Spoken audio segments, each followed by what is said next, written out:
Hello बच्चों, क्या हाल चाल, कैसे हैं आप लोग? अच्छे हैं तो अच्छे रहिए, स्वस्थ रहिए, पढ़ते रहिए।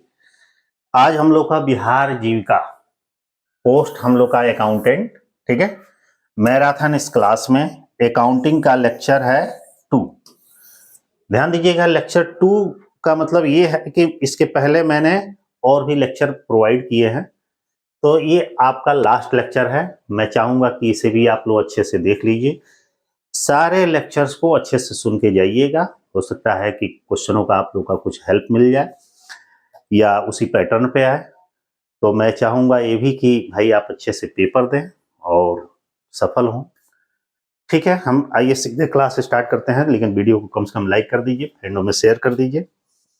इधर उधर बात करने से बेहतर है कि सीधे हम लोग टॉपिक पे चलते हैं, क्योंकि समय आप लोग के पास भाई कम है, क्योंकि आज भर का ही समय है। चलिए जो ये अकाउंटिंग का मैं आज का जो टॉपिक लाया हूं, पहला जो हम अकाउंटिंग का पढ़ाए थे मैराथन क्लास में 100 क्वेश्चन, कुछ चैप्टर्स छूट गए थे। तो जो चैप्टर्स छूट गए थे तो उनसे कुछ क्वेश्चन लाए हैं या कुछ एक्स्ट्रा और भी क्वेश्चंस हैं। सबसे पहले अकाउंटिंग एमसीक्यू 2, पहला हमारा क्वेश्चन यहां से स्टार्ट होता है। अपूर्ण लेखा विधि से आशय है जिसमें इनकम्प्लीटेड जो अकाउंट है, सिलेबस में था इनकम्प्लीटेड अकाउंट से क्या आशय है, जिसमें क्या होता है, सभी व्यवहारों का दोहरा लेखा नहीं किया जाता है, दोहरे खाते खोले जाते हैं, व्यवहारों को एक पक्षी और दुपक्षी लिखा जाता है और इनमें से कोई नहीं। सोच के बताइए कौन सा ऑप्शन होगा सही। ऑप्शन होगा पहला ऑप्शन सही है, ऑप्शन नंबर ए, अपूर्ण लेखा प्रणाली, जिसको हम सिंगल एंट्री सिस्टम के नाम से भी जानते हैं, इनकम्प्लीटेड अकाउंट के नाम से जानते हैं। इसमें क्या होता है कि सभी व्यवहारों का दोहरा लेखा नहीं किया जाता है, क्योंकि हम फाइनेंशियल अकाउंटिंग जो पढ़ते हैं उसमें अक्सर देखते हैं कि हर एक ट्रांजेक्शन का डबल एंट्री किया जाता है। डबल मतलब डेबिट और क्रेडिट दो साइडों में। लेकिन अपूर्ण लेखा इनकम्प्लीटेड इसीलिए इसको कहा जाता है, या सिंगल एंट्री इसलिए कहा जाता है, इसका डबल एंट्री नहीं किया जाता, एक ट्रांजेक्शन का एक ही बार एंट्री कर दिया गया, कहानी खत्म। नेक्स्ट क्वेश्चन 2 नंबर लिखा है कि अपूर्ण लेखा विधि को इकहरा लेखा विधि कहते हैं, क्योंकि कह रहा है कि इनकम्प्लीटेड अकाउंट को सिंगल एंट्री सिस्टम के नाम से हम जानते हैं। क्यों? व्यवहार केवल डेबिट पक्ष में लिखे जाते हैं, केवल क्रेडिट पक्ष में लिखे जाते हैं, व्यवहारों का लेखा एक पक्षी होता है और इनमें से कोई नहीं। इसे सिंगल एंट्री सिस्टम के नाम से क्यों जानते हैं? इसलिए जानते हैं कि जो हमारे ट्रांजेक्शन्स होते हैं वो सब एक पक्ष में होते हैं, एक पक्षी होते हैं, इसीलिए इसे इकहरा लेखा प्रणाली कहा जाता है।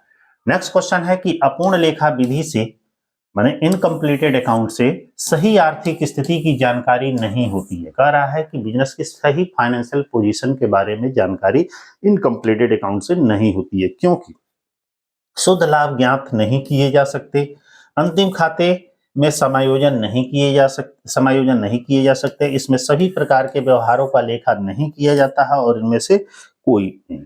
सही आंसर इसमें क्या होगा कि अपूर्ण लेखा विधि से सही बिजनेस की फाइनेंशियल पोजीशन के बारे में जानकारी इसलिए नहीं हो पाती है कि इसमें क्या अंतिम खाते का समायोजन नहीं किया जाता है, या इसमें सभी प्रकार के ये आंसर सही होगा आपका कि इसमें सभी प्रकार के व्यवहारों का लेखा नहीं किया जाता। ऑप्शन नंबर क्या होगा? सी होगा भाई, ठीक है ना, ये वाला आंसर सही होगा। नेक्स्ट क्वेश्चन, कुछ बड़े क्वेश्चन भी है, कुछ छोटे क्वेश्चन भी है, ठीक है। अपूर्ण लेखा विधि का प्रयोग किया जाता है, जो इनकम्प्लीटेड अकाउंट है इसका प्रयोग कहाँ किया जाता है? कंपनी में किया जाता है, कंपनी में कतई नहीं किया जाता है, बीमा कंपनी में यहाँ भी नहीं किया जाता है। इसका प्रयोग एकाकी व्यापारी में, छोटे व्यवसायों में अक्सर इसका प्रयोग किया जाता है। नेक्स्ट क्वेश्चन है कि एक व्यापारी अपने यहाँ हानि लेखांकन के किस स्वरूप को अपनाता है? कह रहा है कि एक बिजनेसमैन अपने यहाँ हानि लेखांकन के किस स्वरूप को अपनाता है?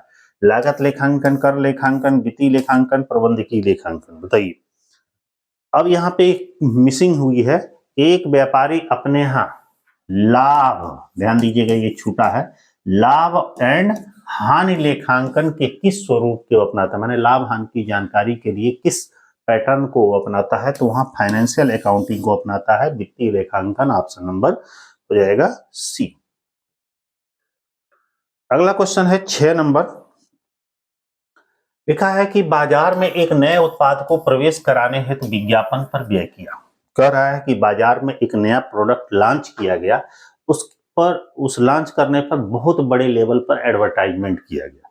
पूछ रहा है कि यह कौन सा व्यय है, पूंजी आयगत व्यय है, पूंजीगत व्यय है, अस्थगित आयगत व्यय है, किनमें से कोई नहीं। इसे डिफर्ड रेवेन्यू एक्सपेंडिचर के नाम से किया जाता है कि जब कोई प्रोडक्ट मार्केट में लॉन्च किया जाता है और बड़े लेवल पर उस पर एडवर्टाइजमेंट किया जाता है तो वो डिफर्ड रेवेन्यू एक्सपेंडिचर होता है। ऑप्शन नंबर सी।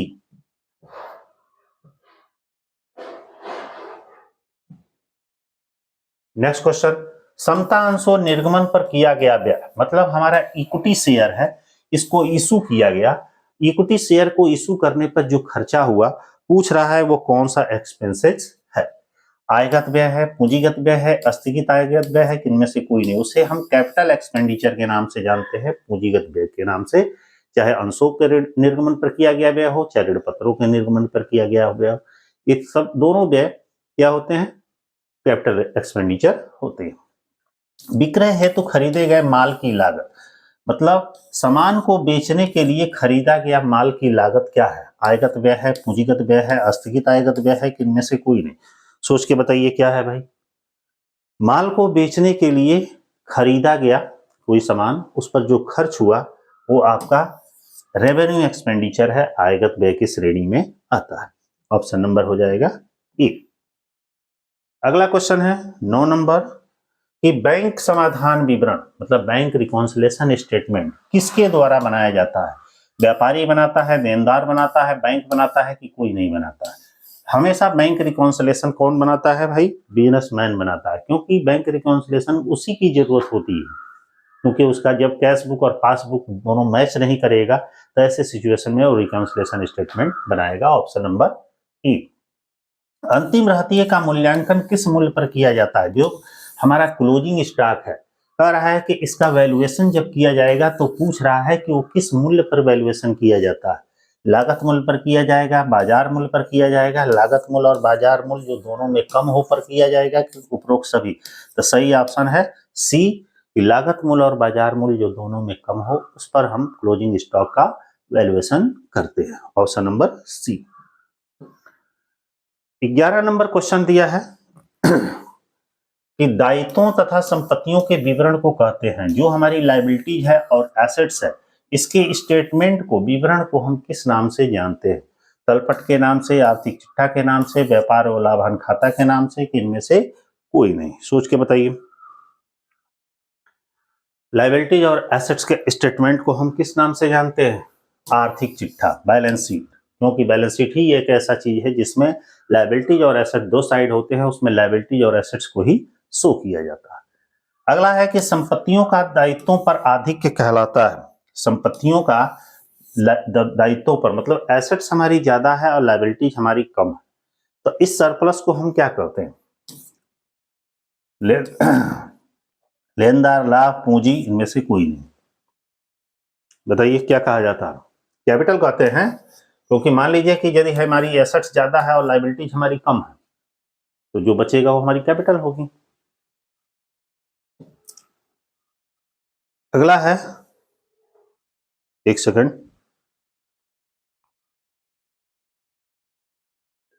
अगला क्वेश्चन है हमारा अपूर्ण अभिलेखन विधि।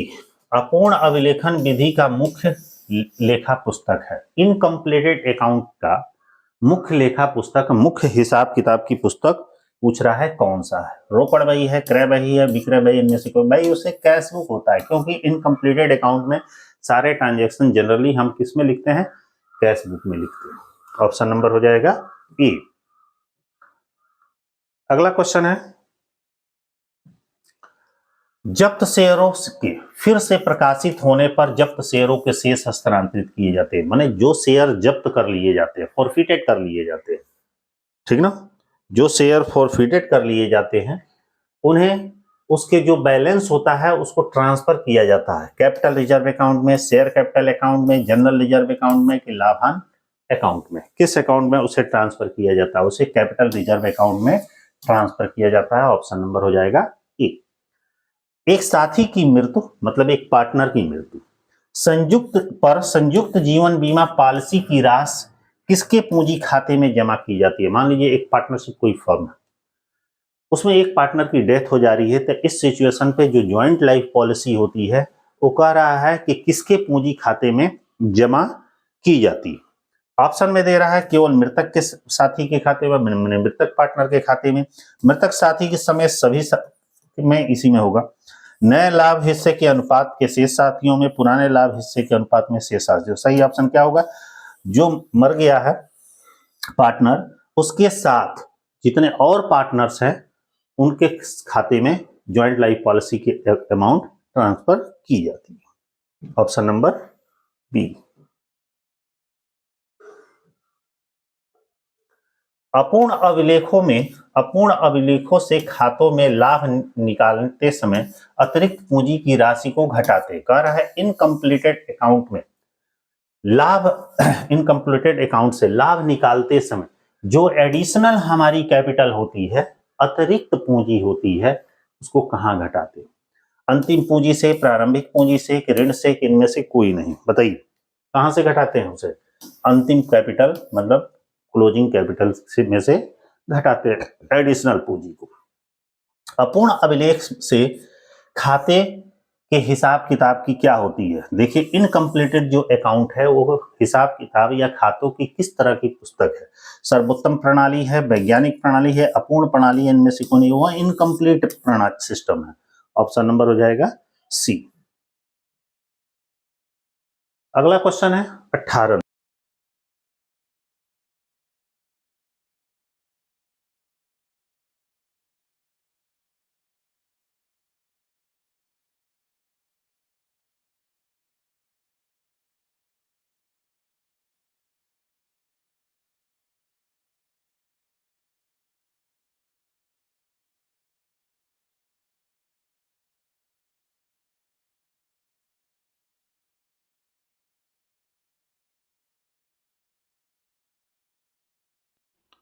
अगला 19 नंबर हमारा क्वेश्चन है, निम्नलिखित क्षयशील संपत्ति मिसिंग एसेट्स का उदाहरण है। मतलब कह रहा है कि जो हमारी वास्टिंग एसेट्स का एग्जाम्पल कौन सा? मोटर गाड़ी, पशुधन, तेल का कुआं, इनमें से कोई नहीं। बताइए कौन सा क्वेश्चन आंसर इसमें सही होगा? तेल का जो कुआं है ये वास्टेज एसेट्स है। वास्टेज एसेट इसलिए है कि तेल के कुएं से बार बार हम तेल निकालते हैं तो एक समय ऐसा आता है कि इस समय इस तेल के कुएं की वैल्यू शून्य हो जाती है। नेक्स्ट क्वेश्चन है 20 नंबर क्वेश्चन है, संपत्तियों की सुरक्षा है तो मुकदमा लड़ने के लिए विविध व्यय देना है। ये किस तरह का व्यय है? मतलब कह रहा है अपनी संपत्ति की सुरक्षा के लिए हमें मुकदमा लड़ना है, उस पर जो कानूनी व्यय दिया गया वो पूछ रहा है कि कानूनी व्यय किस तरीके का व्यय है? आयगत व्यय है कि पूंजीगत व्यय? किसी भी अस्थायी संपत्ति को प्राप्त करने के संबंध में यदि कोई व्यय किया जा रहा है वो हमारा पूंजीगत होता है। ऑप्शन नंबर हो जाएगा बी। ठीक है, तो ऑप्शन नीचे भी था। नेक्स्ट क्वेश्चन है 21 नंबर क्वेश्चन है। 21 नंबर क्वेश्चन में दे रहा है कि भवन के विस्तार की लागत को माना जाता है। मान लीजिए अपने बिल्डिंग का विस्तार करना है तो उसके कॉस्ट को कौन सी एक्सपेंसेस माना जाएगा? आयगत व्यय, पूंजीगत व्यय, अस्थगित आयगत व्यय, इनमें से कोई नहीं। उसे हम कैपिटल एक्सपेंडिचर मानते हैं, पूंजीगत व्यय के नाम से या। अगला है कि अस्थायी संपत्तियों की लाभार्जन शक्ति के विकास हेतु संरचनात्मक सुधार का व्यय है। कह रहा है कि किसी भी फिक्स एसेट्स की लाभार्जन शक्ति को डेवलप करने के लिए या उसको बनाए रखने के लिए उस पर सुधार पर खर्चा किया। पूछ रहा है यह किस प्रकार का खर्चा है? आयगत व्यय है, पूंजीगत व्यय है, अस्थगित आयगत व्यय है, किनमें से कोई नहीं। वो पूंजीगत व्यय है, क्योंकि अभी मैंने पीछे बताया कि किसी भी फिक्स एसेट्स को चाहे उसकी लाभार्जन शक्ति बढ़ाने के लिए है, चाहे उसका विस्तार करने के लिए है, चाहे उसको स्थापित करने पर जो खर्चे किए जाते हैं वो सब कैपिटल एक्सपेंडिचर, पूंजीगत व्यय कहलाते हैं। ठीक है, नेक्स्ट क्वेश्चन है, एक समीकरण है क्वेश्चन नंबर 23 में। एक इक्वेशन दिया गया है, पूछ रहा है सही इक्वेशन कौन है? प्रचालन लाभ, प्रचालन लाभ मतलब ऑपरेटिंग प्रॉफिट, इक्वल टू होता है प्रचालन लाभ माइनस अप्रचालन व्यय, अप्रचालन व्यय। ये सही है कि प्रचालन लाभ इक्वल टू होता है निवल लाभ अप्रचालन व्यय प्लस अप्रचालन आय। प्रचालन लाभ बराबर निवल लाभ प्लस अप्रचालन व्यय माइनस अप्रचालन आय। यही ऑप्शन सही है, ऑप्शन नंबर सी सही है ये इक्वेशन। नेक्स्ट है कि निम्न में से किस मद को चालू संपत्ति में शामिल नहीं करते। पूछ रहा है कौन करंट एसेट्स में ये नहीं। रोकड़ हमारा करंट एसेट्स है, पूर्वदत्त व्यय करंट एसेट्स है, फर्नीचर करंट एसेट्स नहीं है। नंबर हो जाएगा सी, क्योंकि फर्नीचर हमारी फिक्स एसेट्स होती है। ठीक है, नेक्स्ट हमारा क्वेश्चन है 25 नंबर। 25 नंबर क्वेश्चन में दे रहा है कि व्यापार स्वामी द्वारा माने व्यापार के मालिक द्वारा नकद अतिरिक्त पूंजी लगाने का व्यय का क्या प्रभाव होगा। मतलब व्यापार के मालिक ने कैश में एडिशनल कैपिटल लगाया, वो कह रहा है इसका इफेक्ट क्या होगा। पूंजी में वृद्धि होगी और संपत्ति में कमी होगी। पूंजी में वृद्धि होगी कि संपत्ति में वृद्धि होगी। पूंजी में वृद्धि और दायित्व में कमी होगी, इनमें से कोई। सोच के बताइए भाई क्या होगा।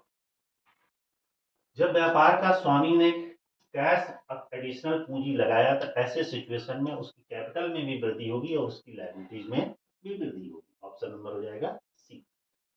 अब यहाँ पे एक क्वेश्चन है, ध्यान से देखिएगा, इसको सॉल्व करना है। अंतिम स्टॉक 50,000, विक्रय की लागत 70,000, सकल लाभ 5,000 और क्रय है 80,000। तो पूछ रहा है कि ओपनिंग स्टॉक क्या है। इसको ओपनिंग स्टॉक कैसे निकालेंगे। ऐसे इक्वेशन छोड़ दीजिए, मैं डायरेक्ट एक ट्रेडिंग अकाउंट के थ्रू बताते हैं। ट्रेडिंग अकाउंट जब भी हम बनाते हैं तो क्लोजिंग स्टॉक जो दिया गया है, हम देखते होंगे कि क्लोजिंग स्टॉक को हम इधर दिखाते हैं ना 50 है। अच्छा, विक्रय की लागत सेल को हमारा सेल को जनरली हम इधर दिखाते हैं, कितना दिखाते हैं 70,000। प्रॉफिट को हम मान लीजिए कि हमारा प्रॉफिट हुआ है, प्रॉफिट को हम जनरली इधर दिखाते हैं। क्रय दिया गया है, परचेज दिया गया है, परचेज को हम इधर दिखाते हैं। अब यहाँ पे हमारा ओपनिंग स्टॉक होता है। अब वही ओपनिंग स्टॉक पूछ रहा है कितना होगा। तो भाई इधर जोड़ दीजिए, 7 5 हो जाएगा ये 12, 1,20,000। तो 1,20,000 इधर भी होना चाहिए। 1,20,000 रुपये में से 85,000 घट गया तो कितना बच गया भाई, 35,000 बचा। तो यही 35,000 हमारा क्या होगा, ओपनिंग स्टॉक होगा। Option number A. ठीक है, इस तरह के भी न्यूमेरिकल आते हैं, इक्वेशन के थ्रू भी निकाल सकते हैं, विदाउट इक्वेशन भी निकाल सकते हैं। 27 नंबर क्वेश्चन, वे संपत्तियां जिनका कोई मूल्य न हो। कह रहा है कि ऐसे एसेट्स जिसका कोई मूल्य ना हो किंतु आर्थिक चिट्ठा में दर्शाई जाती है। कह रहा है लेकिन बैलेंस शीट में उसको दिखाया जाता है, वो क्या कहलाती है। नाशवान संपत्ति तो दिखाया जाता है डायरेक्ट, इसका मूल्य भी होता है, ये तो होगा नहीं। देखते हैं, दो ऑप्शन और दिया है।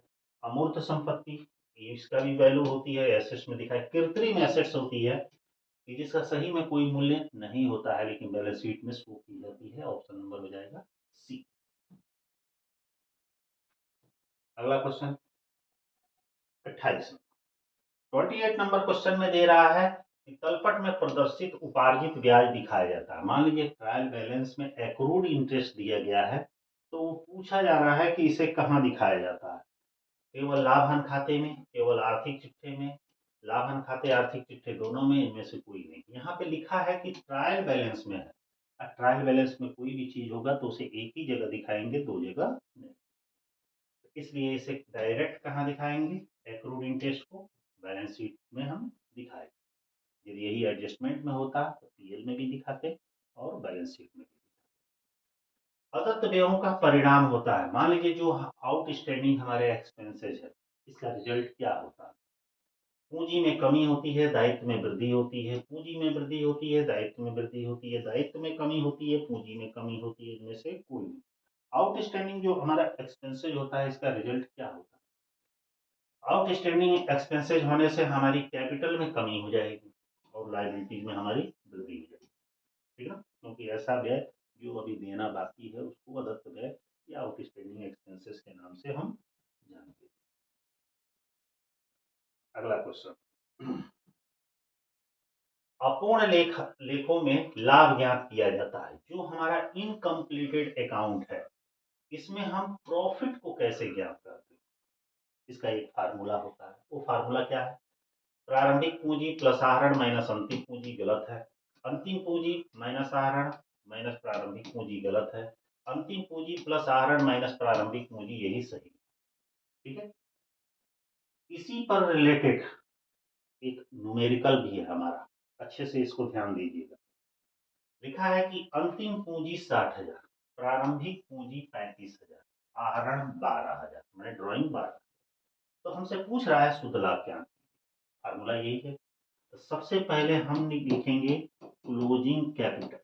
क्लोजिंग कैपिटल, क्लोजिंग कैपिटल हम देखते हैं कितना दिया गया, क्योंकि ये वाला हमारा फार्मूला सही है। क्लोजिंग कैपिटल हमारा दिया है 60,000। फिर प्रारंभ, उसके बाद आहरण का है, तो प्लस इसमें जोड़ देंगे हम ड्राइंग। ड्राइंग को ऐड कर देंगे कि कितना है ड्राइंग हमारा 12,000, तो वो कितना जाएगा 72,000। इसमें से ओपनिंग स्टॉक को घटा देंगे, लेस हमारा हो जाएगा ओपनिंग स्टॉक। ये कितना दिया है 35,000। इसमें से इसको घटाएंगे तो 12 में से 5 गया 7 या 6, 37,000। कहीं ऑप्शन में है 37,000। तो ये आपका इनकम्प्लीटेड अकाउंट का प्रॉफिट निकालने का फार्मूला है। दोनों क्वेश्चन सेम सेम है, एक आपका फार्मूला है और दूसरा उस पर न्यूमेरिकल है। तो ऑप्शन नंबर हो जाएगा ई। इसी से रिलेटेड एक और क्वेश्चन, ठीक है, इसी से रिलेटेड एक और क्वेश्चन। यहाँ पे देखेंगे कि आरंभिक पूंजी मतलब ओपनिंग स्टॉक इतना है, ड्राइंग इतना है, एडिशनल कैपिटल इतना है और अंतिम पूंजी इतना है। वर्ष के द्वारा कमाया गया लाभ पूछ रहा है, मतलब इसमें एक चीज एक्स्ट्रा दे रहा है, एडिशनल कैपिटल। अब इसको निकालिए कितना आएगा, बताइए।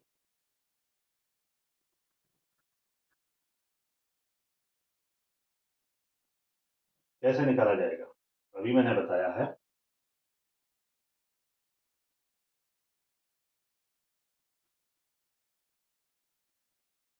सोचिए, देखिए, निकालने का तरीका अभी मैंने पीछे बताया था आपको। यहाँ पे फार्मूला ध्यान दीजिएगा, यह है अंतिम पूंजी प्लस आहरण माइनस प्रारंभिक गति। उसी पे हमने क्वेश्चन सॉल्व किया था। सेम वही पैटर्न यहाँ पे भी होगा, बस एक चीज इसमें एक्स्ट्रा दिया गया है, ध्यान दीजिएगा, कि एडिशनल पूंजी, अंतिम पूंजी। अब यहाँ पे देखिएगा closing stock, closing capital. Closing capital हमारा कितना दिया है भाई, 90,000। इसमें से मैंने आपको बताया था ड्राइंग जोड़ने के लिए, ड्राइंग कितना दिया गया है, आहरण 5, कितना हो जाएगा 195। एक मैंने और बताया था कि आरंभिक पूंजी को घटा दिया जाता है, ओपनिंग कैपिटल को हम घटा दें। ओपनिंग कैपिटल कितना है 60,000। अब इसमें से बच कितना जाएगा भाई 35,000। अब बारी आती है एडिशनल कैपिटल का। तो एडिशनल कैपिटल कितना हमारा दिया गया है 10,000। तो एडिशनल कैपिटल को हम घटा दें। एडिशनल कैपिटल को हम 10,000 घटाएंगे तो आएगा हमारा 25,000। देखिए ऑप्शन में 25,000 दिया है, दिया है।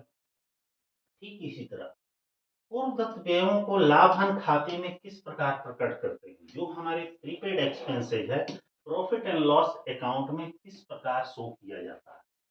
डेबिट में हुए व्यय में से प्रीपेड एक्सपेंसेस को डेबिट में हुए व्यय में से घटाकर, डेबिट में हुए व्यय में से जोड़कर, डेबिट क्रेडिट पक्ष में लिखकर, इनमें से कोई नहीं। प्रीपेड एक्सपेंसेस को लाभन खाते के डेबिट पक्ष में उस व्यय में से घटा देते हैं और बैलेंस शीट के एसेट्स पक्ष में दिखाते हैं, डेबिट में से व्यय में से घटाकर। ऑप्शन नंबर हो जाएगा E। ठीक है। अब यहाँ पे देखिए क्वेश्चन कट गया। पेटेंट क्या है, क्वेश्चन नंबर हमारा क्या है 34। पेटेंट क्या है, पेटेंट हमारी चालू संपत्ति है ना भाई, तो क्या है देखते हैं इधर। नाम मात्र की संपत्ति है ना भाई, अमूर्त संपत्ति है, इंटेंजिबल एसेट्स है। ऑप्शन नंबर हो जाएगा सी। पूर्वदत्त मजदूरी निम्न में से कहाँ लिखेंगे, प्रीपेड वेजेस, व्यापार खाते में, लाभन खाते में, स्थिति विवरण में, इनमें से कोई नहीं। भाई प्रीपेड वेजेस को हम कहाँ दिखाते हैं बताइए, प्रीपेड वेजेस को कहाँ दिखाएंगे, पूर्व दत्त मजदूरी है, तलपट में है, इसमें लिखा नहीं है कि तलपट में है, तो उसे डायरेक्ट बैलेंस शीट में दिखा। यदि यही एडजस्टमेंट में होता, लिखा तो नहीं है कुछ भी, तो उसको ट्रेडिंग में मजदूरी में से घटा कर दिखा। नेक्स्ट क्वेश्चन 36 नंबर क्वेश्चन में दे रहा है हमारा 36 में कि व्यापार स्वामी ने आयकर का भुगतान किया, अंतिम खाते में क्या करेंगे। मतलब व्यापार के मालिक ने इनकम टैक्स का पेमेंट कह रहा है, इसे जब फाइनल अकाउंट बनाएंगे तो हम कहाँ दिखाएंगे। व्यापार खाते के डेबिट में, लाभन खाते के क्रेडिट में, स्थिति विवरण में से पूंजी में से घटाकर, यही ऑप्शन सही है, इनमें से कोई नहीं। सही ऑप्शन क्या है, सी। अंतिम खाते बनाने की तिथि है, मतलब जो हम फाइनल अकाउंट बनाते हैं उसका डेट क्या है, 31 दिसंबर, महीने के अंत में, वर्ष के अंत में, इनमें से कोई नहीं। हमेशा ध्यान दीजिएगा कि वर्ष के अंत में बनाया जाता है हमारा क्या, फाइनेंशियल स्टेटमेंट तैयार किया जाता है, अंतिम खाते तैयार किए। नेक्स्ट क्वेश्चन है 38 नंबर, आयकर व्यय को अंतिम खाते में कहाँ दर्शाते हैं। जो रेवेन्यू एक्सपेंडिचर होता है फाइनल अकाउंट बनाते समय पूछ रहा है कि इसको हम कहाँ दर्शाते हैं। पूंजीगत व्ययों में से घटाकर, भाई रेवेन्यू है तो वहां तो दिखाएंगे नहीं, लाभ पूंजी लाभ में जोड़कर, यहाँ भी नहीं। लाभन खाते के डेबिट, जितने रेवेन्यू एक्सपेंडिचर्स होते हैं उसे हम प्रॉफिट एंड लॉस के डेबिट साइड में दिखाते हैं। नेक्स्ट है कि यदि ह्रास की राशि तलपट के अंदर दी गई, मतलब डेप्रिसिएशन का अमाउंट तलपट के अंदर दिया गया हो, तो उसका लेखा किस खाते में किया जाएगा। यदि डेप्रिसिएशन की राशि तलपट के अंदर, अभी मैंने बताया कि तलपट के अंदर कुछ भी दिखाते हैं तो एक ही जगह दिखाते हैं। लिखा है कि व्यापार खाते में, लाभन खाते में, आर्थिक चिट्ठे में, रोकड़ खाते में, तो देखिएगा लाभन खाते में दिखाया जाएगा, मैंने प्रॉफिट एंड लॉस अकाउंट में दिखाया जाएगा क्या चीज, डेप्रिसिएशन। कब दिया है, ट्रायल बैलेंस के अंदर दिया है, बाहर दिया है तो प्रॉफिट एंड लॉस में भी जाएगा, बैलेंस शीट के एसेट्स में से घटेगा। अगला क्वेश्चन है 40 नंबर क्वेश्चन हमारा दे रहा है, मुख्य जर्नल में लेखा होता है समस्त नगद बेचे गए माल का, बिल्कुल नहीं। समस्त खरीदे गए माल का, बिल्कुल नहीं। समायोजित एवं सुधार परिस्थितियों का लेखा मुख्य जर्नल में किया जाता है। नेक्स्ट क्वेश्चन है कि ऐसा कौन सा संचय है जिसे चिट्ठे में नहीं दिखाया जाता। कह रहा है कि ऐसा कौन सा वो रिजर्व है जिसे हम बैलेंस शीट में नहीं दिखाते। ऑप्शन में दे रहा है कि सामान्य संचय, पूंजी संचय, ये सब दिखाया जाता है आगे। अब देखते हैं कौन कौन सा संचय दिया गया है। यहाँ दिया है गुप्त संचय, इनमें से कोई नहीं। गुप्त संचय सीक्रेट रिजर्व को बैलेंस शीट में नहीं दिखाया जाता, इसे नोट के रूप में दिखाया जाता है। ठीक है, नेक्स्ट क्वेश्चन पढ़िए आप लोग। अगला क्वेश्चन हम लोग का है कि तलपट एक प्रमाण है। लिखा है कि ट्रायल बैलेंस एक प्रमाण है। किस चीज का भाई प्रमाण है, पुस्तकों में कोई अशुद्धि नहीं है, पुस्तकें गणितीय रूप से ठीक लिखी गई हैं, खाता बही के समस्त शेष इसमें सम्मिलित है, प्रत्येक व्यवहार का लेखा 2 बार किया गया। ट्रायल बैलेंस पूछ रहा है कि किस चीज का हमारा प्रमाण है, बताइए। ट्रायल बैलेंस इस चीज का प्रमाण होता है कि जो हिसाब किताब की पुस्तकें हैं उसमें गणितीय क्रियाएं ठीक की गई हैं कि नहीं। ऑप्शन नंबर हो जाएगा बी। ठीक है, अगला क्वेश्चन 43 नंबर क्वेश्चन में कह रहा है कि निम्नलिखित में से कौन सी मूल्य ह्रास डेप्रिसिएशन विधि संपत्ति का मूल्य कभी शून्य नहीं होता है। अक्सर एग्जामों में ये क्वेश्चन पूछता है कि डेप्रिसिएशन लगाने की वो कौन सी मेथड है जिसमें संपत्ति का मूल्य कभी भी जीरो नहीं होता है, शून्य नहीं होता। सीधी कटौती प्रणाली, ह्रास शेष प्रणाली, वर्ष के अंक योग प्रणाली की वार्षिक प्रणाली। ह्रासी शेष प्रणाली, जिसको अंग्रेजी में हम डिमिनिशिंग बैलेंस मेथड कहते हैं, उससे डेप्रिसिएशन चार्ज करने पर संपत्ति का मूल्य कभी भी शून्य नहीं होता। क्रय की गई पुरानी कार को प्रयोग करने से पूर्व मरम्मत पर देय किया, मतलब एक पुरानी कार खरीदा, ऐसे समझ। तो पुरानी खरीदेगा तो पक्का है कि उसमें मरम्मत कराएगा, कुछ ना कुछ गड़बड़ी होगी। तो पूछ रहा है कि जो पुरानी कार पर मरम्मत कराया, तो मरम्मत किस तरीके का खर्चा है, आयगत व्यय है, पूंजीगत व्यय है, अस्थगित आयगत व्यय है, कि इनमें से कोई नहीं। बताइए कौन सा खर्चा है भाई। वो हमारा कैपिटल एक्सपेंडिचर है, क्योंकि कार हमारी कैपिटल है, मतलब फिक्स एसेट्स है, तो उस पर जो खर्च होगा वो हमारा कैपिटल एक्सपेंडिचर हो। 45 नंबर क्वेश्चन में दे रहा है कि दीर्घकालीन उपयोगिता वाले व्यय है, मतलब ऐसी एक्सपेंसेस जो लॉन्ग टर्म तक उपयोगी होती हैं, दीर्घ काल तक उसका यूज किया जाता है, उसे हम क्या करते हैं? पूंजीगत व्यय, आयगत व्यय, पूंजीगत हानि, इनमें से कोई नहीं, उसे हम कैपिटल एक्सपेंडिचर के नाम से जानते हैं। ठीक है। नेक्स्ट है कि अस्थगित आयगत व्यय अंतिम खाते में आता है। डिफर्ड रेवेन्यू एक्सपेंडिचर है, कह रहा है कि जब फाइनल अकाउंट बनाते हैं तो इसको कहाँ दिखाया जाता है? आर्थिक चिट्ठे के दायित्व पक्ष में ना भाई, आर्थिक चिट्ठे के संपत्ति पक्ष में, लाभांश खाते के ऋणी पक्ष में, इनमें से कोई नहीं। सोच के बताइए किस में दिखाया जाएगा? उसे आर्थिक चिट्ठे के एसेट साइड में, मिसलिनियस के हेड में दिखाया। नेक्स्ट है, बहुत ही आसान क्वेश्चन है ये। पुस्तपालन का प्रारंभकर्ता किसको माना जाता है? मतलब बुक कीपिंग का ओपनर, फाउंडर, जन्मदाता किसको कहा जाता है? बीजी बिक्री, लुकास पेसियाली, मेनहार, ओल्ड केसार। लुकास पेसियाली को father of commerce, father of accounting, father of book keeping कहा जाता है। नेक्स्ट है कि उस राशि को क्या नाम देते हैं जिससे व्यापार प्रारंभ किया जाता है? कह रहा है कि उस अमाउंट को हम क्या कहते हैं जिस अमाउंट से हम बिजनेस को स्टार्ट करते हैं? रोकड़ कहते हैं ना, संपत्ति कहते हैं नहीं भाई, क्या कहते हैं? कैपिटल कहते हैं। देखते हैं कैपिटल है ऑप्शन में, कैपिटल दिया गया, लिखा है ना, पूंजी कहते हैं। ऑप्शन नंबर क्या हो जाएगा? सी। बिक्री बढ़ाने के उद्देश्य से दी जाने वाली छूट को कहते हैं, जैसे मान लीजिए हम अपने सामान को बेचने के लिए प्रमोशन कर रहे हैं, या बिक्री को बढ़ाने के उद्देश्य से जो हम डिस्काउंट दे रहे हैं, उस डिस्काउंट को क्या कहते हैं? प्राप्त छूट, नगद छूट, व्यापारिक छूट, इनमें से कोई नहीं, क्योंकि इसको हम कहते हैं व्यापारिक छूट। व्यापारिक छूट वह होता है जब एक व्यापारी अपने प्रोडक्ट की बिक्री बढ़ाने के उद्देश्य से जो ग्राहकों को छूट देता है, तो वहाँ उसे हम कहते हैं व्यापारिक छूट। नगद छूट में क्या होता है? नगद माल बेचने पर जो छूट देता है। अगला क्वेश्चन है 50 नंबर क्वेश्चन, कि व्यापारी द्वारा व्यापार में से व्यक्तिगत प्रयोग के लिए जो राशि या माल निकाला जाता है उसे क्या कहते हैं? कह रहा है कि एक व्यापारी अपने व्यापार को चलाते समय पर्सनल यूज के लिए, व्यक्तिगत प्रयोग के लिए अपने ही बिजनेस से माल निकालता है, उसको हम क्या कहते हैं?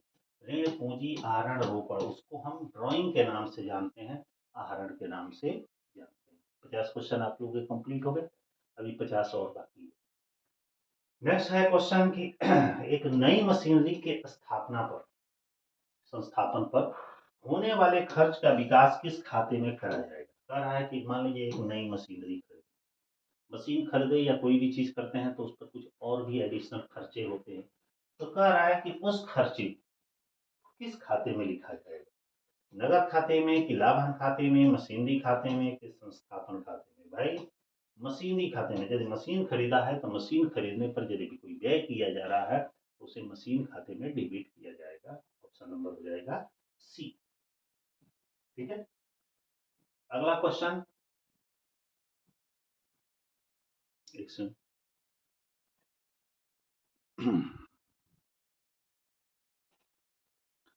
अगला हमारा क्वेश्चन है 52 नंबर, लेखांकन के किस स्वरूप में कारोबार की गतिविधियों का रिकॉर्ड बनाया जाता है? कह रहा है कि अकाउंटिंग का वह कौन सा स्वरूप है जिसमें कारोबार की गतिविधियों को रिकॉर्ड बनाया जाता है? वो हमारा है सामाजिक लेखांकन, लागत लेखांकन, वित्तीय लेखांकन, प्रबंध लेखांकन। बताइए कौन सा क्वेश्चन सही होगा?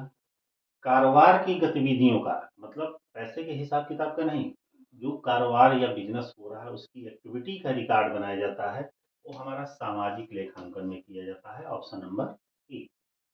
अगला है राजस्व मान्यता अवधारणा, मतलब रेवेन्यू जो कॉन्सेप्ट है के अनुसार राजस्व प्राप्त करना कब समझा जाता है? रेवेन्यू प्राप्त करना कब समझा जाता है? जब क्रेता से खरीद आदेश प्राप्त होता है, जब माल क्रेता को वितरित हो जाए, जब माल क्रेता को सौंप दिया जाए, जब क्रेता से नगद प्राप्त हो जाए। इस सिचुएशन में राजस्व मान्यता अवधारणा के अनुसार राजस्व प्राप्त करना समझा जाता है। बताइए। ऑप्शन नंबर सी है, जब माल क्रेता को सौंप दिए जाते हैं तो यह माना जाता है कि हमको पैसा मिल। अगला क्वेश्चन है 54 नंबर, किस अवधारणा के अंतर्गत क्षमता या प्रबंधन की गुणवत्ता का खुलासा बैलेंस शीट में नहीं किया जाता? वो कौन सा अकाउंटिंग कॉन्सेप्ट है जिसके अंतर्गत क्षमता या प्रबंध की गुणवत्ता का खुलासा बैलेंस शीट में नहीं किया जाता? क्या है? पूंजी माप अवधारणा, माप अवधारणा, लेखांकन इकाई अवधारणा, धन संबंधी अवधारणा। धन माप अवधारणा का मतलब है मुद्रा मापन की अवधारणा। इसका उल्लेख हम अपना बैलेंस शीट में हम नहीं करते, क्योंकि क्षमता व प्रबंधन की गुणवत्ता का उल्लेख हम बैलेंस शीट में नहीं करते हैं। क्यों? क्योंकि ये ऐसा उल्लेख धन संबंधी अवधारणा या मुद्रा मापन की अवधारणा में कहा गया है। 55 नंबर क्वेश्चन है, एक व्यय राजस्व व्यय है क्योंकि, मतलब एक एक्सपेंसेज रेवेन्यू एक्सपेंसेज है। क्यों? यह लाभ भविष्य के लिए है, यह लाभ वर्तमान के लिए है, छोटी राशि है, बड़ी राशि? बताइए कि एक एक्सपेंसेज रेवेन्यू एक्सपेंसेज है क्यों? इसलिए है कि यह लाभ जो है केवल वर्तमान, रेवेन्यू एक्सपेंसेस प्रेजेंट टाइम के लिए होता है, वर्तमान के लिए होता है, इसलिए राजस्व व्यय कहा जाता है। शेष परीक्षण में वेतन और मजदूरी को दर्शाया जाता है। बताइए, ट्रायल बैलेंस में यदि वेतन और मजदूरी दिया गया है तो इसको कहाँ दिखाते हैं? ट्रेडिंग खाते के डेबिट में, लाभन खाते के डेबिट में, बैलेंस शीट के संपत्ति पक्ष में, बैलेंस शीट के देनदारी पक्ष में। देखिएगा, ट्रायल बैलेंस में हम सैलरी एंड वेजेज दिए। सैलरी एंड वेजेज की खासियत है, सैलरी जाता है पीएल में और वेजेज जाता है ट्रेडिंग में। जिसका नाम पहले होगा, वेतन पहले नाम है तो पहला वाला जहां जाता है वहीं दोनों जाएगा। वेतन मजदूरी लिखा है इसलिए ये जाएगा लाभन खाते के डेबिट पक्ष। ठीक है। अगला क्वेश्चन, ये रेक्टिफिकेशन ऑफ ईरर से क्वेश्चन है। रेक्टिफिकेशन ऑफ ईरर से क्वेश्चन दिया गया है। लिखा है कि गोपाल से 3600 रुपये का माल खरीदा, मतलब ये गोपाल नाम का आदमी है, 3600 रुपये का माल खरीदा, लेकिन गोपाल के नाम में 6300 रुपया दर्ज कर दिया गया। सुधार प्रविष्टि में गोपाल खाते में जमा हो गया। देखिएगा, गोपाल के माल खरीदा, purchase account debit to Gopal हुआ। गोपाल के नाम खाते में 6300 रुपया, नाम मतलब डेबिट खाते में 6300 रुपया लिख दिया गया। तो भाई जब इसको हम 6300 रुपया, तो एक तो उल्टा लिख दिए हैं, देना चाहिए था 3600, 3600 और इसमें ऐड कर देंगे तो ये आपको हो जाएगा 9900। सही ऑप्शन क्या होगा इसमें? 9009। परीक्षण संतुलन में सस्पेंस खाते दर्ज किए जाते हैं, मतलब ट्रायल बैलेंस में देखे होंगे, जब दोनों का योग नहीं मिल पाता है तो बैलेंस जो आती है उसको हम सस्पेंस अकाउंट में लिखते हैं। हो रहा है कि सस्पेंस अकाउंट कहाँ दिखाया जाता है? निर्माण खाते में कि व्यापारी खाते में कि लाभन खाते में कि बैलेंस शीट में? सस्पेंस अकाउंट को बैलेंस शीट में दिखाया जाता है। क्वेश्चन अब ये आता है, इस साइड में दिखाया जाता है, डेबिट में है तो एसेट्स में, क्रेडिट में है तो लायबिलिटीज में। अगला 59 नंबर क्वेश्चन है, आमतौर पर एकल प्रवेश प्रणाली के तहत खाते को रखा जाता है, मतलब जनरली जो सिंगल एंट्री सिस्टम खाते को कैसे रखा जाता है? एकमात्र व्यापारी द्वारा, कंपनी द्वारा, समाज द्वारा, सरकार द्वारा। एकमात्र व्यापारी के द्वारा ही क्या रखा जाता है? सिंगल एंट्री सिस्टम को रखा जाता है। अगला है कि एक क्लब द्वारा घास की बिक्री, एक क्लब है कोई भी संस्था घास की बिक्री करती है, उसके यहाँ घास ज्यादा हो जाता है, बिक्री करती है, उससे कुछ अमाउंट या राशि प्राप्त होता है, उसे हम क्या मानते हैं? पूंजीगत प्राप्ति, राजस्व प्राप्ति, संपत्ति या अर्जित आय, उसको हम किस नाम से जानते हैं? उसको हम रेवेन्यू रिसिप्ट के नाम से जानते हैं, क्योंकि वो लाभ कमाने के उद्देश्य से किया गया है, न कि वो अस्थायी चीजें नहीं। 61 नंबर क्वेश्चन है, आय व्यय खाता दर्शाता है, जो इनकम एंड एक्सपेंडिचर अकाउंट है ये क्या दर्शाता है? अधिशेष या कमी, हाथ में नकदी, शुद्ध लाभ, पूंजी खाता। वो दिखाता है सरप्लस या डिफिशियंसी। जो इनकम एंड एक्सपेंडिचर अकाउंट बनाते हैं वो सरप्लस डिफिशियंसी दिखाता है, न कि profit and loss. Option number हो जाएगा E।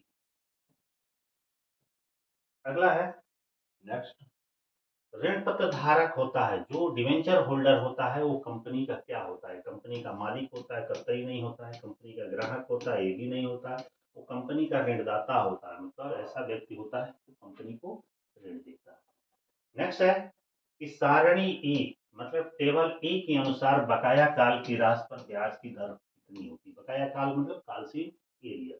ये कंपनी का क्वेश्चन है कि कंपनी में देखे होंगे कि टेबल ए जो कंपनियां तैयार करती हैं, यदि कालशील एरियर है तो ऐसी दशा में कालशील एरियर पर कितना परसेंट ब्याज लगाया जाता है? 12%, 6%, 15%, 5%। 12% के रेट से लगाया जाता है भाई। ऑप्शन नंबर हो जाएगा ई। नेक्स्ट क्वेश्चन है 64 नंबर कि विशेष अनुमति के साथ छोड़कर शेयर जारी करने की अधिकतम छूट हो सकती है। मतलब किसी विशेष परमिशन या अनुमति को छोड़कर नॉर्मली तरीके से जो शेयर्स इशू किए जाते हैं उस पर अधिकतम छूट की दर कितनी होती है? 6%, 5%, 10%, 12%। तो ये होती है आपकी 10% तक की जा सकती है। नेक्स्ट दिया गया है हमारा कि जब्त शेयरों के फिर से प्रकाशित होने पर, जो शेयर हमारे जब्त कर लिए जाते हैं वो फिर से प्रकाशित होते हैं। जैसे देखेंगे कोई शेयर है जब्त कर लिए जाते हैं और फिर से प्रकाशित होने पर छूट की अनुमति नहीं होती। प्रदत्त पूंजी का 10%, फिर से जारी पूंजी का 10%, जब्त शेयरों पर प्राप्त राशि, अजब्त शेयरों पर न प्राप्त राशि। क्या होगा इसका? ऑप्शन नंबर सी, जब्त शेयरों की प्राप्त राशि। ठीक है, ऑप्शन नंबर क्या हो जाएगा? सी। अगला हमारा क्वेश्चन है, एक रेशियो का क्वेश्चन है। वैसे ये है पार्टनरशिप का क्वेश्चन। ठीक है, इसका है क्वेश्चन पार्टनरशिप का क्वेश्चन। देखिए एक क्वेश्चन है हमारा पार्टनरशिप का है कि ए और बी दो संबंधी एक के अनुपात में लाभ के हिस्से के साझेदार हैं। मतलब दो पार्टनर हैं ए और बी, एक फर्म में साझेदार है। वह सी को भविष्य में हुए 1/3 लाभ के हिस्से के लिए साझेदार के रूप में स्वीकार करते हैं। नया पूछ रहा है कि लाभान अनुपात क्या होगा। कह रहा है हमारा न्यू प्रॉफिट शेयरिंग रेशियो क्या होगा। ध्यान दीजिएगा कैसे निकालते हैं। हम ओल्ड रेशियो हम निकालेंगे। ओल्ड रेशियो ऑलरेडी दिया है ए का दो संबंध एक है तो 2 बटा हो जाएगा 3 और बी का हो जाएगा 1/3। जो सी आया वो 1/3 लेके आया। इसका मतलब है 1 रुपये में, ये कुछ नहीं है, 1 रुपये में 1/3 लाया तो ये हो जाएगा 2/3। इस तरह अब ए का हिस्सा हमें निकालना होगा। ध्यान दीजिएगा, तो ये हमारा 2/3 मल्टीप्लाई इसका कितना है 2/3, इसका टू कितना हो जाएगा 2 दूनी 4, 3 दूनी 6। और बी का कितना होगा 2/3 मल्टीप्लाई 1/3। ठीक है, तो इसका हो जाएगा 2/6। सी का ऑलरेडी 1/3 दिया गया। तो इस तरह हमारा रेशियो क्या होगा 4/6 रेशियो 2/6 रेशियो 1/3। तीनों का एलसीएम लेंगे 6 हो जाएगा। 4:2:2 अर्थात हमारा 4:1:1 होगा। ये ऑप्शन में कहीं दिया गया, सॉरी ये 4 है ना, ये 4:2:2। अब इसको छोटा कर देंगे तो 2:1:1 हो जाएगा। तो ये हमारा पहला ही ऑप्शन सही है। ऑप्शन नंबर हो जाएगा।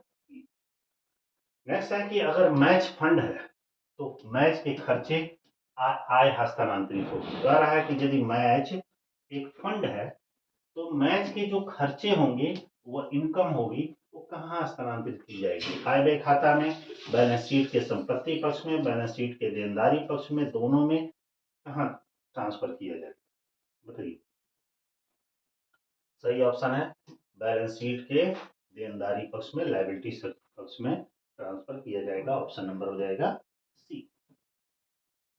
इसी तरह 68 नंबर हमारा क्वेश्चन दे रहा है कि वर्तमान वर्ष की अग्रिम प्राप्त सदस्यता है। मतलब करेंट ईयर का एडवांस में यदि मेंबरशिप प्राप्त हो रहा है वो हमारी क्या है? आय है, संपत्ति है, देनदारी है कि कोई नहीं? सोच के बताइए क्या है भाई। वो हमारी देनदारी है अर्थात लायबिलिटीज है। Option number C. Next question है 69 किस मूल्यह्रास की विधि को निवेश के लिए लागू किया जाता है, मतलब वो डेप्रिसिएशन का कौन सा मेथड है जो खास तौर से इन्वेस्टमेंट के लिए लागू किया जाता है। तो यहाँ पे वार्षिक मूल्यांकन है, ह्रासमान संतुलन है, निश्चित किस्त है, ऋण शोधन निधि है। तो ये है आपका वार्षिक मूल्यांकन विधि। अगला क्वेश्चन है कि निम्न में से कौन सा जारी सामग्री के मूल्यांकन का सही तरीका नहीं है, मतलब कह रहा है कि इस सामग्री को इशू किया गया स्टॉक का वैल्यूएशन के लिए, कह रहा है कि स्टॉक वैल्यूएशन के लिए कौन सा तरीका सही नहीं है। फीफो विधि मतलब first in first out method Vidhi, LIFO Vidhi last in first out method Vidhi, average price method और लास्ट है स्टैंडर्ड प्राइस। ये चारों है स्टॉक वैल्यूएशन के मेथड्स है, इन्वेंट्री कंट्रोल के मेथड्स है। लेकिन कह रहा है कि सामग्री निर्गमन के मूल्यांकन का सही तरीका नहीं है, मतलब इसमें से कौन उतना सटीक नहीं है। तो ये हमारा एवरेज प्राइस मेथड उतना सटीक नहीं है, बाकी सब अपने अपने जगह पे मेथड सही। Option number C. 71 number question में दे रहा है कि बैंक अपने धन का निवेश करती है, कह रहा है कि एक बैंक अपने धन का इन्वेस्टमेंट करती है, कहाँ करती है? निश्चित निवेश में, मौजूदा निवेश में, लाभदायक निवेश में, उपरोक्त में से कोई नहीं। किस दशक कहाँ कर करती है? लाभदायक निवेश में, क्योंकि कोई भी आदमी कहीं भी इन्वेस्टमेंट उसी जगह पे करेगा जहां उसको प्रॉफिट होने का चांस होगा। अवलोकन विधि की रियायती अवधि क्या होती है? अवलोकन विधि बिल का मतलब है अनुग्रह बिल, ऐसे समझिएगा। अनुग्रह बिल की रियायती दिन ग्रेस पीरियड कितने दिन का होता है? 1 दिन, 2 दिन, 3 दिन, कोई नहीं, तो 3 दिन का होता है। बिल्स ऑफ एक्सचेंज आप लोग पढ़े होंगे, तो उसमें जो रियायती दिन होता है जिसको अवलोकन बिल के नाम से जानते हैं या ग्रेस डे के नाम से जानते हैं, वो 3 दिन का होता है। ये सारे पहले लेक्चर्स में क्वेश्चन छूटे हुए थे। 73 नंबर हमारा क्वेश्चन दे रहा है आय को किस आधार पर मापा जाता है? कह रहा है कि इनकम को किस बेस पर मापा जाता है? मिलान अवधारणा के अंतर्गत, स्थिरता अवधारणा के अंतर्गत, लागत अवधारणा के अंतर्गत, उपरोक्त में से किसी के द्वारा? तो सही ऑप्शन है कि इनकम को हम मिलान अवधारणा मैचिंग कॉन्सेप्ट के द्वारा मापा जाता है। Option number B. अपूर्ण लेखा विधि में खाते खोले जाते हैं, जो हमारे इनकम्प्लीटेड अकाउंट होते हैं उसमें कौन से खाते खोले जाते हैं? व्यक्तिगत खाता कि केवल वस्तुगत खाता, रोकड़ बही और व्यक्तिगत खाते, इनमें से कोई नहीं। तो सही ऑप्शन है कैश बुक और पर्सनल अकाउंट के खाते खोले जाते हैं, जिसमें इनकम्प्लीटेड अकाउंट या single entry system. Option number C. 75 number question दिया गया है, अभी 25 क्वेश्चन और भी है। अपूर्ण लेखा विधि में प्रमुख पुस्तकें हैं जो हमारी इनकम्प्लीटेड अकाउंट है, इसमें कौन कौन से बुक्स को हम मेंटेन करते हैं? जर्नल और सहायक बहियां, रोकड़ बही और व्यक्तिगत खाते, रोकड़ बही, व्यक्तिगत खाते, बीजक और प्रमाणक, यही तैयार करते हैं, ध्यान दीजिएगा। ऑप्शन नंबर क्या हो जाएगा 75 का? सी।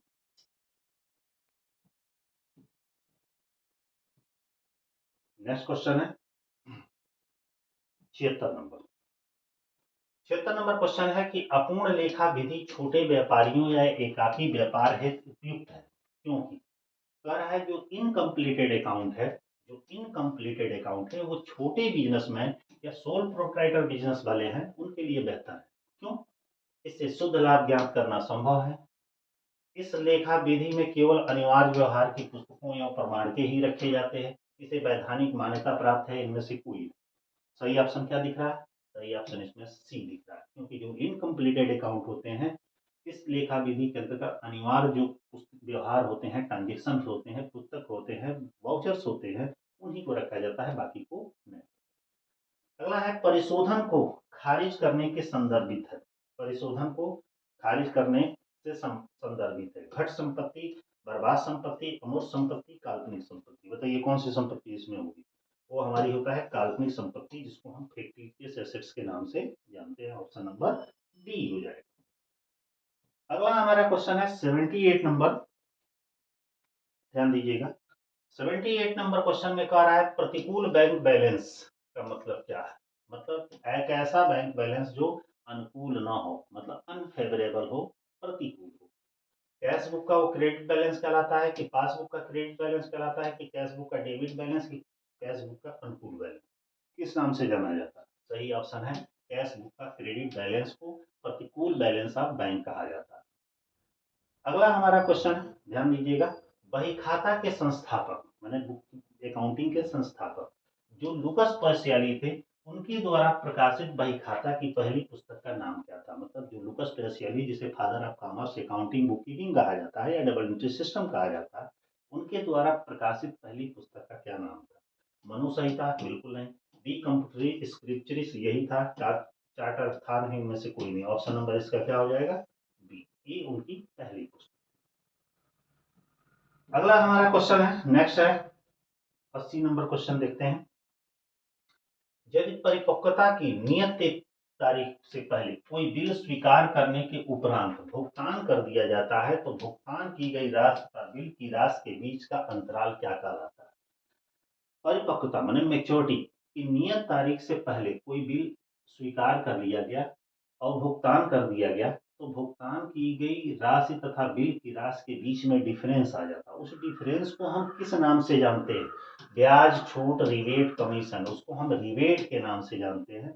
ऑप्शन नंबर हो जाएगा सी। ठीक है। नेक्स्ट इसी तरह है 81 नंबर क्वेश्चन है, अभी 20 क्वेश्चन और है। 81 नंबर क्वेश्चन जो दे रहा है हमारा, ध्यान दीजिएगा। वो कह रहा है कि नोटिंग चार्जेस अंततः किसके द्वारा वहन किए जाते हैं? नोटिंग चार्जेस जो हमारा होता है बिल्स ऑफ एक्सचेंज में, आहर्ता द्वारा, अदाकर्ता द्वारा, प्राप्तकर्ता द्वारा कि बैंक द्वारा? नोटिंग चार्जेस किसके द्वारा वहन किए जाते हैं? अदाकर्ता द्वारा। Option number B. नेक्स्ट है कि मूल्य ह्रास की गणना किस तिथि से की जाती है? जो डेप्रिसिएशन है, जो चार्ज किया जाता है, वो किस तिथि से किया जाता है? संपत्ति खरीदने की तिथि से। आगे देखते हैं। संपत्ति खरीदने की तिथि से। बी दे रहा है व्यवसायिक परिसर की संपत्ति प्राप्त करने से, संपत्ति के इस्तेमाल करने से, संपत्ति की स्थापना संपत्ति के इस्तेमाल करने से। ऑप्शन नंबर हो जाएगा हमारा सी। ठीक है। नेक्स्ट क्वेश्चन है 83 नंबर 83 नंबर क्वेश्चन में कह रहा है निम्न में से कौन सा ट्रायल बैलेंस के डेबिट तरफ से आता है? मैंने ट्रायल बैलेंस के डेबिट में लिखा जाता है। बिक्री खाता ये क्रेडिट में होता है, पूंजी खाता क्रेडिट में होता है, खरीद वापसी खाता ये भी क्रेडिट में होता है, बिक्री वापसी खाता ये डेबिट में होता है। ऑप्शन नंबर हो जाएगा D. Sales return account debit balance होता है। अगला है कि क्रय की गई पुरानी कार, खरीदी गई पुरानी कार के प्रयोग करने पर पूर्ण मरम्मत पर जो व्यय है, मतलब ये कोई पुरानी कार खरीदा और उस पर मरम्मत कराया, वो पूछ रहा है किस तरीके का व्यय? आयगत व्यय है, पूंजीगत व्यय है, अस्थगित आयगत व्यय है, इनमें से कोई नहीं। भाई कार है, एसेट्स है, एसेट्स को रिन्यूअल कराया तो हमारी कैपिटल एक्सपेंडिचर हुई। Option number B. 85 number question है उत्पादन की क्रिया में प्रयोग है, उत्पादन की क्रिया में प्रयोग है एक संपत्ति के क्रय के लिए कंपनी के निदेशक ने विदेश यात्रा पर 50,000 रुपया व्यय किया, यह क्या है? उत्पादन की क्रिया में मतलब प्रोडक्शन का काम हो रहा है, क्रिया में प्रयोग करने हेतु मतलब उत्पादन के लिए एक संपत्ति खरीदा, कंपनी के डायरेक्टर ने यह विदेश यात्रा के दौरान 50,000 रुपया व्यय किया, ये है क्या? ये पूछा जा रहा है, ये क्या है? पूंजीगत व्यय है, आयगत व्यय है, अस्थगित आयगत व्यय है, इनमें से कोई नहीं। इसे कैपिटल एक्सपेंडिचर के नाम से जानते हैं। खरीद पुस्तक में रिकॉर्डिंग की जाती है, जो परचेज बुक है उसमें रिकॉर्ड किया जाता है व्यापारिक छूट घटाने के बाद, व्यापारिक छूट जोड़ने के बाद, नगद छूट घटाने के बाद, नगद छूट जोड़ने के बाद। बताइए, जो परचेज बुक होता है उसमें रिकॉर्ड किया जाता है, कब रिकॉर्ड किया जाता है? व्यापारिक छूट घटाने के बाद कि जोड़ने के बाद कि नगद छूट घटाने के बाद कि जोड़ने के बाद? बताइए। व्यापारिक छूट घटाने के बाद। ऑप्शन नंबर ई। बहुत ही अच्छा क्वेश्चन ये था। Next question 87 number 87 number question में कह रहा है कि सामान की वापसी पर खरीदार द्वारा भेजा गया नोट, मतलब कोई सामान है वापस हो गया, खरीदार के द्वारा जो नोट भेजा जाता है, नोट मतलब प्रपत्र की मैं बात कर रहा हूँ, उसे हम क्या कहते हैं? Credit note, return note, debit note, इनमें से कोई नहीं। किस नाम से उसको जानते हैं? उसको हम डेबिट नोट के नाम से जानते हैं। ठीक है, ये शायद पीछे क्वेश्चन में बताए थे। अब यहाँ देखिएगा, यदि एक सौदे में डेबिट के साथ क्रेडिट पहलू भी कैश बुक में दर्ज कर रहे हो तो यह कहलाता है। ध्यान दीजिएगा, यदि कोई एक ट्रांजेक्शन है, ऐसा ट्रांजेक्शन है जिसको हम डेबिट के साथ क्रेडिट करते हैं, मतलब एक ही ट्रांजेक्शन को एक ही अकाउंट में डेबिट भी करते हैं और क्रेडिट भी करते हैं, तो उसे हम क्या करते हैं? विपरीत प्रविष्टि यही सही है, यौगिक प्रविष्टि होगा नहीं, कंट्रा एंट्री के नाम से हम जानते हैं। शायद इस तरीके के क्वेश्चन पीछे आ चुका था। ठीक है,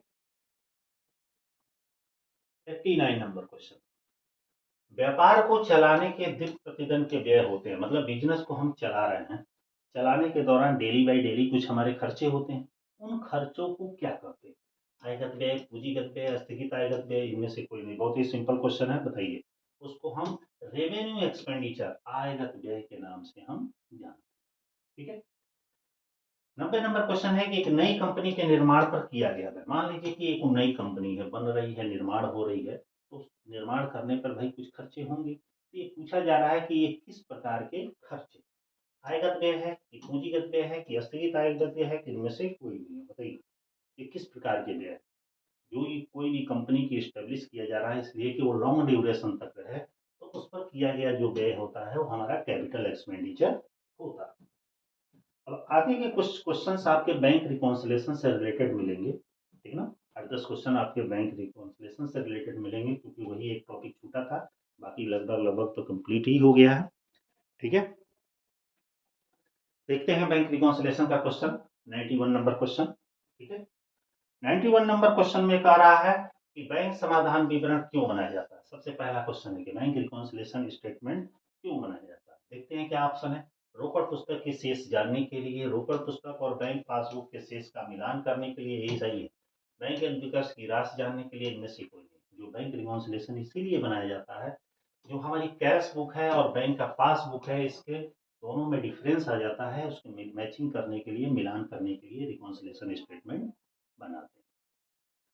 बैंक समाधान विवरण किसके द्वारा बनाया जाता है? कह रहा है कि बैंक रिकॉन्सिलेशन स्टेटमेंट हमारा है, ये किसके द्वारा बनाया जाता है? व्यापारी के द्वारा कि बैंक द्वारा, देनदार के द्वारा, इनमें से कोई नहीं। बिजनेसमैन बनाता है, क्योंकि उसी को जरूरत होती है बैंक रिकॉन्सिलेशन, क्योंकि हिसाब किताब वही मिलाएगा। 93 नंबर क्वेश्चन दे रहा है कि बैंक समाधान विवरण बनाने हेतु किस शेष को आधार माना जाता है। देखिए, जब रिकॉन्सिलेशन स्टेटमेंट हम बनाते हैं तो पूछ रहा है किस शेष को आधार मानते हो। 4 शेष को आधार मानते हैं, balance as per cash book, balance as per passbook, overdraft as per cash book, overdraft as per passbook. तो ऑप्शन में देखिए, रोकड़ बही का डेबिट शेष, रोकड़ बही का क्रेडिट शेष, पासबुक का शेष, उपयुक्त में से किसी से भी। ऑप्शन नंबर डी, क्योंकि किसी भी शेष से हम रिकॉन्सिलेशन स्टेटमेंट बना सकते हैं। नेक्स्ट है, बैंक पासबुक के डेबिट शेष का अर्थ निम्न में से क्या है। जो हमारा बैंक पासबुक है उसके डेबिट बैलेंस का मतलब क्या होता है? बैंक शेष, बैंक अधिविकास, रोकड़ पुस्तक शेष, इनमें से कोई नहीं। बताइए, डेबिट शेष का मतलब यहाँ पे क्या होता है? डेबिट शेष का मतलब होता है bank over draft. Option number हो जाएगा बी। अगला क्वेश्चन ऑप्शन नीचे चला गया है।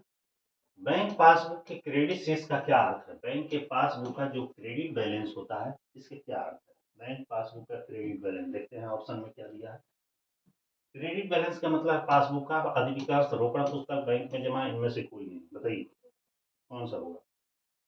ऑप्शन नंबर सी, बैंक में जमा, क्रेडिट बैलेंस का मतलब। नेक्स्ट क्वेश्चन है 96 नंबर 96। निम्नलिखित में से कौन सा कथन सही है? निम्न में से कौन सा कथन सही? ग्राहक के चालू खाते की प्रति बैंक के पास रखता है, बैंक अपने पास रखता है। रोकड़ पुस्तक के रोकड़ शेष की प्रति बैंक अपने पास रखता है। बैंक में ग्राहक खाते की प्रति बैंक पासबुक में है। इनमें से कोई नहीं। बताइए, इनमें से कौन सा स्टेटमेंट आपको सही दिख रहा है? सही ऑप्शन है सी, बैंक में ग्राहक खाते की प्रति बैंक पासबुक में होती है। मतलब बैंक में जो ग्राहक का खाता होता है उसकी जो प्रतिलिपि होती है, उसकी कॉपी होती है, वही हमारे बैंक पासबुक होता है। अगला है, संग्रहण के लिए चेक भेजा गया परंतु संग्रहित नहीं हुआ, इसका क्या प्रभाव हुआ? मतलब चेक कलेक्शन के लिए बैंक भेजा गया, संग्रह के लिए बैंक भेजा गया, लेकिन संग्रह नहीं हुआ, कलेक्टेड नहीं। इसे पासबुक में लिखा जाएगा, कैश बुक में लिखा जाएगा, भुगतान प्राप्त हो गया, इनमें से कोई नहीं। बताइए इसमें से क्या किया जाएगा? ऑप्शन नंबर हो जाएगा बी, इसे कैश बुक में लिखा जाएगा। Option number B. Next question है 98 नंबर, 98 नंबर क्वेश्चन हमारा दे रहा है, कैश बुक में बैंक खाने का डेबिट शेष का क्या अर्थ है? कैश बुक में बैंक खाने का डेबिट बैलेंस का क्या अर्थ है? शुद्ध आय है, हाथ में रोकड़ है, बैंक में जमा है, इनमें से कोई नहीं। बताइए इसका मतलब क्या होता है? सही ऑप्शन है बैंक में जमा हो गया, वो है कैश बुक में बैंक खाते के डेबिट बैलेंस का मतलब। नेक्स्ट क्वेश्चन है कि बैंक समाधान विवरण निम्न में से क्या है? जो हमारा बैंक रिकॉन्सिलेशन स्टेटमेंट है निम्न में से क्या है? एक विवरण जो कैश बुक और पासबुक में अंतर को दर्शाता है। कह रहा है एक स्टेटमेंट जो कैश बुक और पासबुक के अंतर को दर्शाता है। खाता वही है, कैश बुक है, इनमें से कोई नहीं। सोच के बताइए क्या है? ये पहला ही ऑप्शन सही है। ये एक विवरण है जो कैश बुक और पासबुक के बैलेंस को दर्शाता है। यही हमारा बैंक रिकॉन्सिलेशन स्टेटमेंट। और आखिरी 100 हमारा क्वेश्चन है, ठीक है, क्योंकि ये लास्ट क्वेश्चन है। इस क्वेश्चन के बाद से अब क्वेश्चन आप लोग का नहीं जाएगा कि किन कारणों से बैंक पासबुक में और रोकड़ पुस्तक में अंतर होते हैं। पूछ रहा है वो कौन सा डिफरेंस है जिसमें बैंक के पासबुक और कैश बुक में डिफरेंस होता है। लिखा है कि चेक इशू किया तुरंत भुगतान के लिए प्रस्तुत नहीं किया, ये भी रीजन एक है। चेक संग्रह के लिए बैंक भेजा परंतु उसका संग्रहण नहीं हुआ, ये भी एक रीजन है। ग्राहकों द्वारा बैंक में सीधे भुगतान जमा कराया, ये भी रीजन। ये तीनों ही रीजन की वजह से बैंक का पासबुक और कैश बुक दोनों में डिफरेंस आ जाता है, इसलिए रिकॉन्सिलिएशन स्टेटमेंट बनाया जाता है। तो इस तरह आप लोग का लगातार ये आप लोग का 100 क्वेश्चन मैंने करा दिया। इसे अच्छे से पढ़ लीजिएगा। अकाउंटिंग का 2 लेक्चर दिए हैं, टैक्स का भी 2 लेक्चर है, ऑडिटिंग का 1 लेक्चर है। तो रिवीजन कर लीजिएगा, हो सकता है कुछ क्वेश्चनों का हेल्प मिल जाए। और मैं चाहूँगा भाई आप लोग एग्जाम देने जा रहे हैं, आप सफल हों और आपको एक अच्छी सी नौकरी मिले, क्योंकि मेहनत किए रहेंगे तो ज़रूर मेहनत रंग लाएगा। तो all the best, best of luck, exam बेहतर हो।